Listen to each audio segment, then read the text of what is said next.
Hello friends, welcome to crack AFO. First அட்டெம்ப்ட்ல AFO crack பண்ண முடியுமா? இது நெறைய பேத்துக்கு கொஸ்டினா இருந்துட்டு இருக்கு.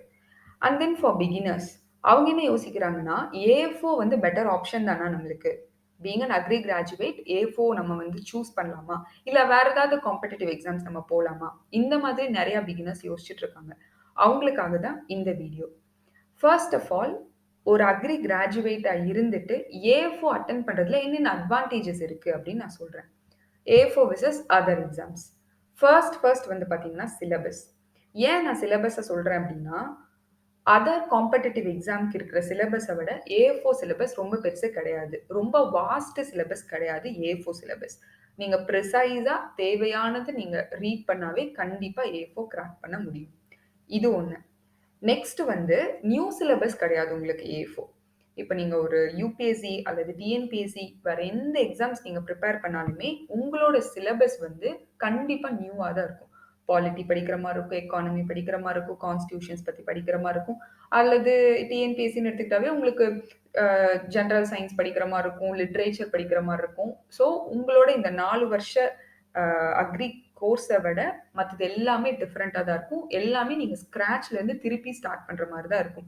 அப்படியே நீங்க முன்னாடி போர்ட் எக்ஸாம்ஸ்க்குலாம் நான் ரொம்ப ஸ்ட்ராங்கா தான் படிச்சிருக்கேன். லிட்ரேச்சர் எல்லாமே எனக்கு தெரியும் அப்படின்னு நீங்க நெனச்சா கூட 4 இயர்ஸ் கேப் விழுந்துருச்சு. திருப்பியும் நீங்க ஸ்க்ராட்ச்லேருந்து ஸ்டார்ட் பண்ற மாதிரி இருக்கும். பட் நீங்க ஃப்ரெஷ் கிராஜுவேட்ஸா இருந்தீங்கன்னா, ஏஎஃப்ஓ உங்களுக்கு நியூ சிலபஸ் கிடையாது. நீங்க படிச்ச சிலபஸ் தான். நீங்க ஈஸியா கிராஸ்ப் பண்ணிக்க முடியற மாதிரியான சிலபஸ் தான். ஸோ அது வந்து ஒரு மிகப்பெரிய advantage to take AFO as an option for your career. Next வந்து பார்த்தீங்கன்னா காம்படிஷன். நான் ஏன் காம்படிஷன் அப்படின்னு சொல்றேன் அப்படின்னா, இப்ப டிஎன்பிஎஸ்சி எடுத்துக்கிட்டாலும் சரி, யுபிஎஸ்சி எடுத்துக்கிட்டாலும் சரி, அல்லது வேற central warehousing corporation, state warehouse exams இந்த மாதிரி both state and central government examinations பார்த்தீங்கன்னா, எல்லா காம்படிட்டிவ் எக்ஸாம்ஸ்ல ஜெனரலைஸ்டு போஸ்ட்டுக்கு எல்லாத்துக்குமே எனி டிகிரி எலிஜிபிள் அப்படின்னு சொல்லி தான் குடுக்குறாங்க. சில ஸ்பெஷலைஸ்டு போஸ்ட்டுக்கு மட்டும் தான் அவங்கவங்க என்ன மேஜர் படிச்சிருக்காங்களோ அந்த பேசிஸ்ல எக்ஸாமினேஷன்ஸ் வந்து எழுதுறாங்க. மோஸ்ட் ஆஃப் த காம்படிட்டிவ் எக்ஸாம்ஸ்ல வந்து நெறைய போஸ்ட்டுக்கு எனி டிகிரி எலிஜிபிளா தான் இருக்கு. ஸோ உங்களுக்கு காம்படிஷன் ஜாஸ்தி. ஒரு இன்ஜினியரிங் கிராஜுவேட் வருவான், ஒரு காமர்ஸ் கிராஜுவேட் வருவான், ஒரு ஆர்ட்ஸ் கிராஜுவேட் வருவான். எல்லாத்து கூடயும் நீங்க கம்பீட் பண்ற மாரி இருக்கும். வெராஸ் நீங்க ஏஎஃப்ஓன்னு எடுத்துக்கிட்டீங்கன்னா, உங்களோட நீச் ஏரியா அக்ரி கிராஜுவேட்ஸ் மட்டும் தான் இதுல நீங்க கம்பீட் பண்ணுவீங்க. ஸோ இது ஒரு ஆடட் அட்வான்டேஜ் உங்களுக்கு. காம்படிஷன் கம்மி comparing with other competitive exams like civil services. வெராஸ் நான் வந்து யுபிஎஸ்சி ஆஸ்பிரண்ட் என்ன நீங்க ஏன் ஏஎஃப்ஓ ப்ரிப்பேர் பண்ணுன்னு சொல்றீங்க அப்படின்னு நீங்க கேட்காதீங்க. அவங்கள சொல்லல. நான் இன்னும் என்னோட பாத்த சூஸ் பண்ணல. நான் இத சூஸ் பண்ணலாமா அப்படின்னு யோசிக்கிறவங்களுக்கான ஒரு மெசேஜ் இது. நெக்ஸ்ட் தேர்ட் என்னன்னு பார்த்தீங்கன்னா, இந்த ஏஎஃப்ஓ சிலபஸ் தான் வந்து கிட்டத்தட்ட similar syllabus for NABARD exams and RRB SO exams. And சில உங்களோட technical exams like AO exam, HO exam இது எல்லாத்துக்குமே உங்களோட சிலபஸும் ஏஎஃப்ஓ சிலபஸும் சிமிலரா தான் இருக்கும். இப்ப சப்போஸ் ஹெச்ஓவா இருந்தா நீங்க ஹார்டிகல்ச்சர்ல இன்டெப்த்தா இன்னும் கொஞ்சம் படிக்க வேண்டியதா இருக்கும். ஏஓ எக்ஸாம்னா நீங்க ஏஎஃப்ஓ விட ஏஓக்கு இன்னும் கொஞ்சம் இன்டெப்த்தா அ அ அக்ரி வந்து படிக்கிற மாதிரி இருக்கும். அதே நபார்ட், ஆர்ஆர்பிஎஸ்ஓக்கு சிமிலர். இதுவும் வந்து கிட்டத்தட்ட பேங்கிங் செக்டார் தான் உங்களுக்கு மோஸ்ட்லி வந்து சிலபஸ் சேம் தான். நபார்டுக்கு வந்து பார்த்தீங்கன்னா, rural development related and rural welfare ரிலேட்டடானது, எக்கானமி ரிலேட்டட், ரூரல் எக்கானமி ரிலேட்டடானது மட்டும் நீங்க எக்ஸ்ட்ரா கேதர் பண்ற மாரி இருக்கும். இதுதான் வந்து உங்களுக்கு வந்து சிமிலர் சிலபஸ் ஷேர் பண்ணுது. AFO with other exams like NABARD, ஆர்ஆர்பிஎஸ்ஓலாம். ஸோ இது ஒரு அட்வான்டேஜ். நீங்க ஏ4 ப்ரிப்பேர் பண்றவங்க, நீங்க நபார்ட் கூட ட்ரை பண்ணலாம். வித் உங்களுக்கு என்னென்ன ரெக்வயர்மெண்ட்ஸ் இருக்கோ, என்னென்னவெல்லாம் படிக்க வேண்டியது இருக்கோ நபார்ட்க்கு எக்ஸ்ட்ரா, அது எல்லாத்தையும் நீங்க ஆட் ஆன் பண்ணிக்கிட்டீங்கன்னா, நீங்களும் வந்து நபார்ட்க்கு ஈஸியா குவாலிஃபை ஆக முடியும். பட் இது எல்லாத்த விட ஏ4 வந்து நீங்க ஈஸியா குவாலிஃபை ஆகலாம். அந்த மாதிரியான ஒரு சிலபஸ் தான். ரொம்ப பெரிய சிலபஸ் கிடையாது. காம்படிஷன் கம்மி.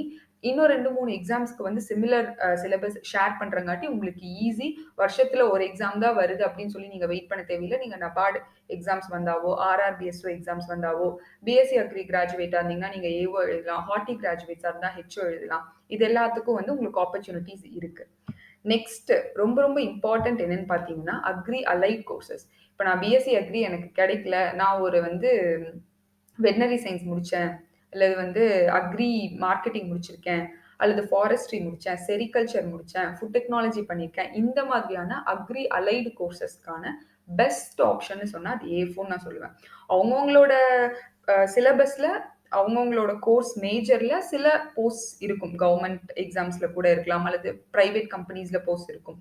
அந்த மாதிரி போஸ்ட் மாதிரி இதுவும் உங்களுக்கு ஒரு நல்ல பெனிஃபிஷியலான போஸ்ட்ன்னு சொல்லலாம். ஈஸியா கிராக் பண்ற மாதிரியான போஸ்ட் தான். உங்களுக்கும் வந்து ரொம்ப வியர்ட் சப்ஜெக்ட்டா இது இருக்காது. சிலபஸ் நீங்க எடுத்து படிக்கும்போது, ஒரு அக்ரி பிசினஸ் படிச்சவங்களா இருக்கட்டும், ஃபுட் டெக்னாலஜி படிச்சவங்களா இருக்கட்டும், அக்ரி இன்ஜினியரிங் படிச்சவங்களா இருக்கட்டும், செரிகல்ச்சர் முடிச்சவங்களா இருக்கட்டும், எல்லாத்துக்குமே கண்டிப்பா ஒரு அக்ரானமி பார்த்திருப்பீங்க. ஒரு அனிமல் ஹஸ்பண்ட்ரி கோர்ஸ் முடிச்சிருப்பீங்க. ஒரு ஹார்ட்டிகல்ச்சர் 1 ஆர் 2 ஹார்ட்டிகல்ச்சர் கோர்சஸ் பண்ணியிருப்பீங்க. ஸோ வந்து எக்ஸ்டென்ஷன்ல 1 கோர்ஸ், 2 கோர்ஸ் வந்திருக்கும். எக்கானமிக்ஸ்ல 1 ஆர் 2 கோர்சஸ் பண்ணியிருப்பீங்க. ஸோ உங்களுக்கு வந்து இது வந்து பியூர்லி கம்ப்ளீட்டா என்னோட அவுட் ஆஃப் சிலபஸ்ல இருந்து நான் படிக்க வேண்டியது அப்படின்னு சொல்ற மாரி எதுவும் இருக்காது. ஈஸியா கிராஸ்ப் பண்ணிக்கிற மாரி இருக்கும். ஏன்னா நீங்க இந்த ஃபீல்ட்லயே படிச்சு வந்தவங்க. உங்களுக்கு இது புது ஃபீல்டா இருக்காது. So AFO will be a better option for agri allied courses. ஏன் நான் இத சொல்றேன்னா, ஏஓ எக்ஸாம் வந்து பிஎஸ்சி அக்ரி தான் பண்ண முடியும். அதே மாரி ஹெச்ஓ எக்ஸாம் ஹார்ட்டி மேஜர் தான் பண்ண முடியும்.